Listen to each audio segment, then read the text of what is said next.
I recently attended a workshop on parenting. Many spoke with sincerity and conviction. They spoke about protecting children, about education, worldview, and the future. I agreed with much of what was said, yet one question would not leave me. Was I seeking my child's good, or was I trying to keep my child within my control? Even when spoken in the language of faith, even when framed as biblical, I saw that it was still possible to place my child inside my vision, my fears, my desired outcomes.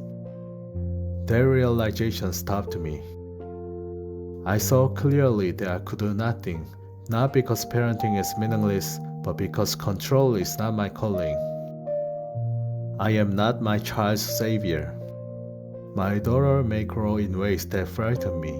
She may stumble, resist, or walk paths I would never choose for her. She may even walk away from scripture, from prayer, from everything I hope for. And still, she is not mine to secure. She is God's child before she is my daughter. She is not my possession. She is a life entrusted to God, not owned by me.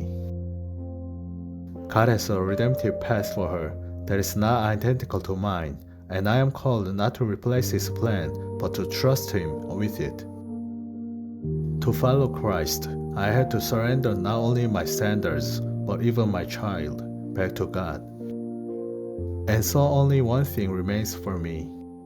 Not shaping her future, not controlling her direction, but standing with her under the Word. Reading scripture together, waiting together, listening together. Not as her savior, but as a fellow creature who trusts the same Lord. Soli Deo Gloria.